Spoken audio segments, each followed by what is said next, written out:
episódio a seguir da série Teletrabalho, E Agora, traz uma excelente conversa entre o nosso colega Eric Cavalcante, lá da Intranet, e a desenvolvedora de equipes do Nainova, Cláudia Nogueira. Os dois falaram sobre técnicas de produtividade, procrastinação e a necessidade da autoavaliação. A conversa foi tão boa que tivemos que dividir ela em 3 episódios para você não perder nenhum detalhe. Então, tá pronto para tirar proveito dessa entrevista?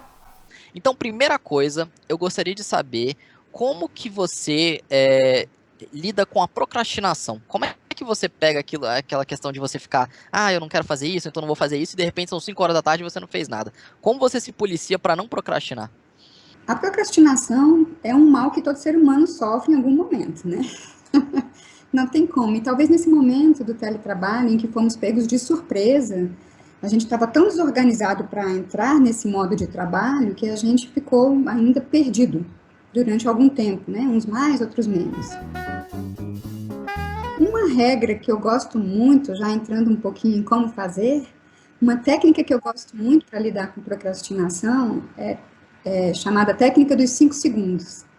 Essa técnica ela é muito simples, chega a ser simplória, a gente pensa que não vai funcionar, mas ao contrário, e incrivelmente funciona assim. Você faz uma contagem regressiva.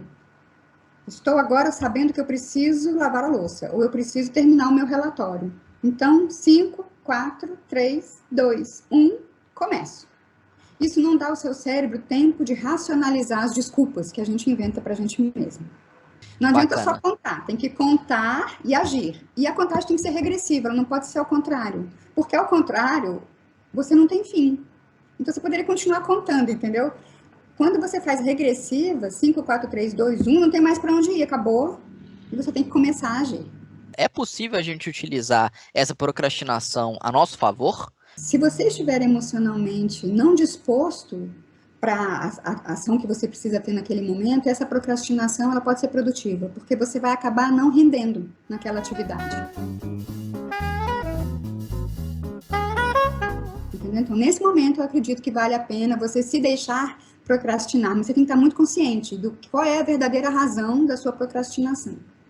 E uma coisa que muitas pessoas utilizam como técnica, coloca uma música, às vezes deixa um filme passando na televisão, essas pequenas coisas. Isso é bom, é ruim, varia de caso a caso. Como utilizar essas coisas externas assim ao trabalho pode ajudar ou atrapalhar? Isso pode ser bom ou pode ser ruim, justamente porque varia de caso a caso. Então, cada pessoa tem um jeito de trabalhar, né? Tem gente que dorme com televisão, tem gente que se a televisão estiver ligada não consegue dormir. Então, da mesma forma, o trabalho, o estudo funcionam de maneiras particulares, né, para cada pessoa. A música, por exemplo, já foi feito estudos, inclusive pelo próprio Spotify, com uma pesquisa feita na Inglaterra, e eles descobriram que escutar música instrumental, principalmente clássica, mas não somente, ajuda e aumenta a produtividade em 12%. Quando a gente fala de pessoas que têm dificuldade de se concentrar ou que estão com dificuldade de manter um nível produtivo no teletrabalho, que essa pessoa tente minimizar esse ruído externo, digamos assim, ou não necessariamente? Em geral, minimizar os ruídos externos contribui positivamente, né? Então, essa pode ser uma sugestão a ser testada.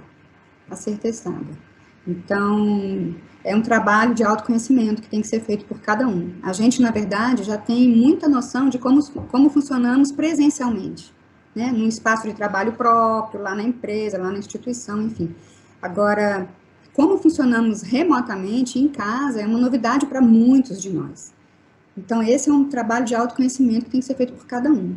Como eu sou, como eu funciono melhor agora neste novo ambiente. Produtividade passa por eu chamo de 2 pilares principais. Um pilar é o pilar mental, como eu lido com isso mentalmente, como é que eu coordeno meus pensamentos para me favorecer, né? E o pilar físico, que é a questão tanto física externa do ambiente, aí inclui música, isso que a gente estava falando, né? Quanto a questão física, meu corpo, né, que eu também preciso fazer a gestão disso. Produtividade, em última instância, se a gente for pensar num conceito, uma definição que eu gosto muito é gestão de si mesmo. Isso é produtividade. E não tem nada a ver com dar conta de ficar trabalhando horas e horas a fio. Produtividade tem a ver com eu conseguir atingir resultados com o menor esforço possível. A gente, quando lida com diferentes situações que as pessoas vivem nas casas delas, muitas vezes elas não têm as condições consideradas ideais para exercer tanto a produtividade quanto às vezes coisas básicas. Por exemplo, uma pessoa que mora sozinha com um filho pequeno, por exemplo. Filhos pequenos não entendem que a pessoa precisa de uma disposição, pelo menos quanto mais tenra a idade, pior é essa compreensão. Como que a gente pode aliar esses conceitos que muitas vezes são mais simples de ser aplicados em condições ideais, mas como que a gente alia essas técnicas, esses conceitos, quando a gente está muito atribulado, ou quando tem um filho, ou enfim, diferentes situações que tomam a nossa atenção e que muitas vezes não dá para gerenciar tão facilmente? Em alguns casos, não de filhos pequenos, mas no caso de demais familiares, aí a gente vai entrar no campo da conversa, né? Da inteligência relacional e como que eu negocio o meu espaço, os meus tempos. No caso de filhos pequenos, você precisa criar o que a gente fala de blocos de tempo, e você precisa se reorganizar para que a sua agenda funcione de acordo com os horários da sua criança, né? Porque ela é uma prioridade tanto quanto o seu trabalho. Então, você tem que aproveitar os horários em que ela está dormindo, os horários em que ela está estudando, quando já estuda, os horários em que ela... para encaixar os seus horários de necessidade de tempo sozinho, concentrado, né? Nesses mesmos tempos. E aí você vai lavar louça, você vai lavar roupa, você vai cuidar de alguma comida, alguma coisa, junto com a criança. Até para envolver numa atividade de casa e tal, você tem que reorganizar a sua rotina, né? Não dá para manter, eu trabalhava antes de 9 a meio-dia tranquilamente, mas agora não vai ser possível. Você tem uma criança, você tem um bebê, então você precisa fazer os seus blocos de tempo de uma forma a encaixar com os blocos de tempo e as necessidades das demais pessoas. Acaba se unindo a pedagogia e a ciência da produtividade, né? E aí, gostou do vídeo? Qual tem sido a sua experiência com o teletrabalho? Tem alguma dica bacana para compartilhar com a gente? Conta aqui nos comentários. E não esquece de dar aquele like e compartilhar esse vídeo com a galera do seu setor. Te vejo no próximo episódio. Tchau!